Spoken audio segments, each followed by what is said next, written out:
Now we are switching lanes to look at why there could be a second wave of the NSAS protests going on across the country. And we'll still have with us Edward Israel Aide right here in the studio with us. Edward, we've seen all over Twitter, there's been, I mean, it's actually trending number one at the moment.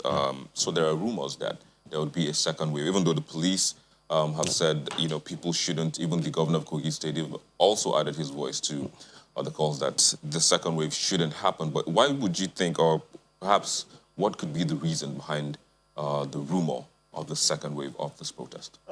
Because there was no closure. There was no closure the last time. The government has made a show of meeting the demands of the NSAS protest, but they haven't actually been honest with Nigerians about it. We've seen a case where somebody in the Nigerian police force brought a suit against the judicial panels being set up. We've also seen conversations. But the IG has debunked that. Yeah, the IG has debunked that. But the police has withdrawn that. It does show us that is the house together? Do you understand? I mean, the Nigerian government, if someone can initiate a suit that nobody at the leadership of the Nigerian police force or at the presidency knows about, it means that something is happening. So it is all those kind of those kind of events that will make people feel like the government is not serious about really ending police brutality, really taking care of the demands of young people, really being decisive about improving the working conditions of policemen, because that's one of the major things that the NSAS protest was about. It wasn't just, we've seen comments of people saying it was a move to usurp the Buhari administration. It wasn't. It was about ending police brutality, which is documented very well over the years, do you understand? And improving the working conditions. I think it was this station as well that brought out a report some years back about the Ikeja living police. conditions. Do you understand? So how do we expect the Nigerian policemen to see affluent young Nigerians and not feel envy or jealousy? Do you understand? Because these guys are out there. We see the RRS in Lagos. We see how responsive, how very warm they are, how very charismatic they are with citizens. Why can't we duplicate something like that across Nigeria? Why is it that a policeman needs to look at me because I'm wearing an expensive wristwatch and just assume that I'm an armed robber? Or yeah, so the problem hasn't been solved. So of course, I was expecting that this will come again. So it is now left for the government to decide if they want to end this second wave the way they ended the first one, with brute force as against actually being honest and coming to the table and saying, how do we solve these problems? I think there's some form of honesty already with the panels that have been set up. The issue with the panels is that there's a lot of comments about the constitutional backing that those panels have. The police is a federal agency. Governors are the ones setting up these judicial panels. So are we sure that at the end of these judicial panels, whatever it is, whatever their findings are, will not be thrown out by a court? Who is then asking that, are these panels even constitutionally backed to be set up to investigate the military, to investigate the police, which are federal agencies? So there's a lot of... So would you have preferred it was the federal government that set up? Yes, I would have. And I think a lot of people would have preferred if the Buhari administration actually took the bulls by the horn. This morning, a report came out on People's Gazette talking about the leadership of the police. Some of us expected that with the IG of police due for retirement just some months from now, the president should have... No, you know, it's political communications. Do you understand? At times you make some moves that you just use it to diffuse a very tense situation.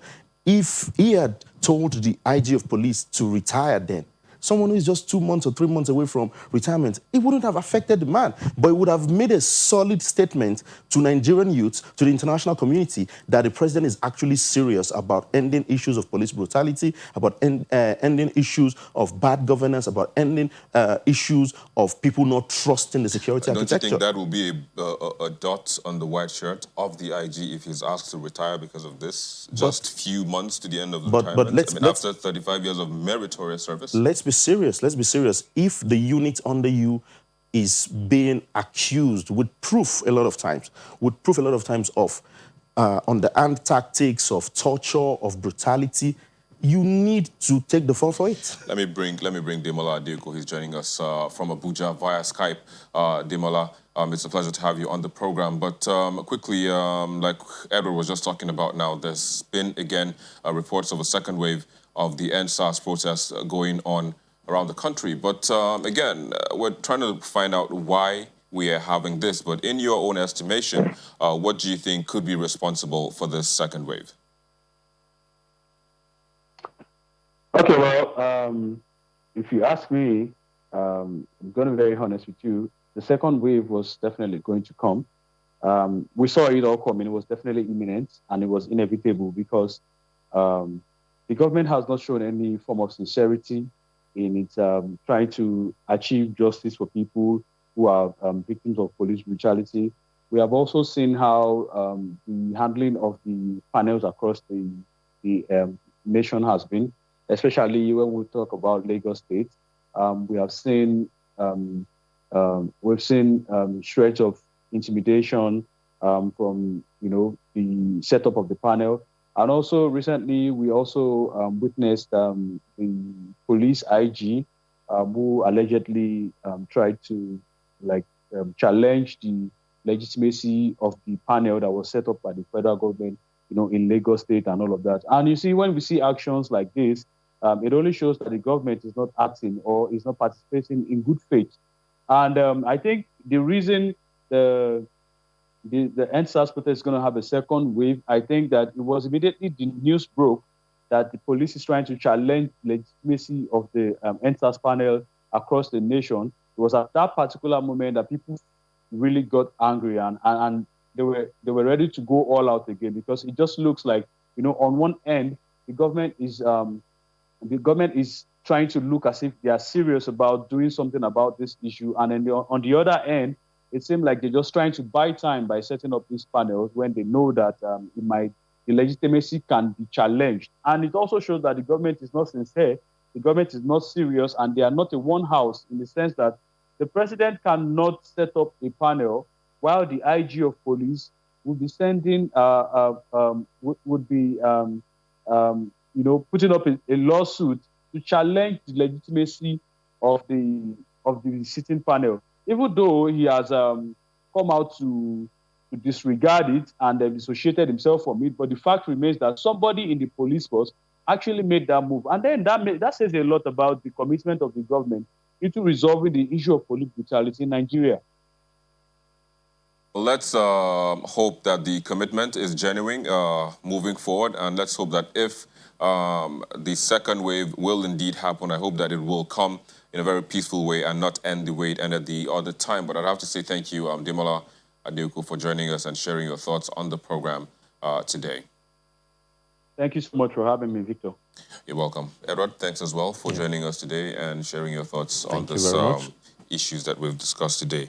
Again, hopefully things would be... Hopefully, peace is allowed to reign this time around, because the EndSARS protest has been very peaceful. Let's hope that peace will continue. Yes. But that's where we are. We'll take a look at the movie videos on our YouTube channel in the past week. Please stay with us.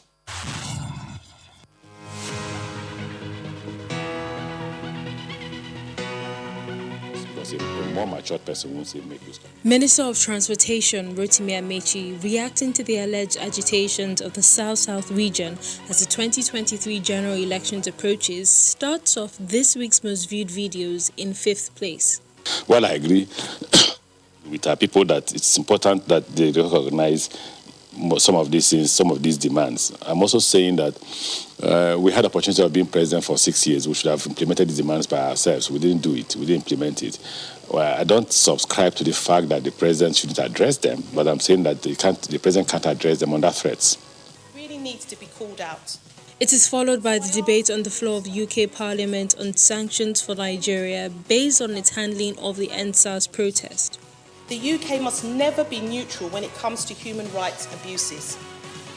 Are the rights and needs and dreams of young Nigerian people not the same as those that are here in the UK? The UK should not be a safe haven for anyone who denies their own citizens the same freedoms they come to enjoy in the UK. Former Governor of Kano State condemning the killing of rice farmers in Borno takes the 3rd spot. It is terrible. The impunity is terrible. And that's why 2 days ago, when this issue was placed on the floor of the two chambers of the National Assembly, people were terribly enraged. And you see the resolutions being passed all over the place. While in second is the launch of Operation Akpaku by Cross River State Governor to nip kidnapping and armed robbery in the bud. The team we have, I want to tell Cross Riverians, please go and sleep. We, on our part, we have decided to shift emphasis from the big projects to focus on people. And in first place is the extradition of the former chairman of the Pension Reform Task Team, Abdurrashid Maina, after his arrest in Niger Republic by Interpol.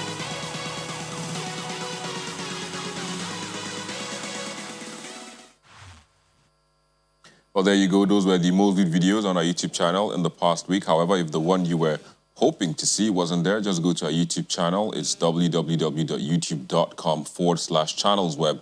Watch it. Share it with your friends, your families, as well as your foes if you like.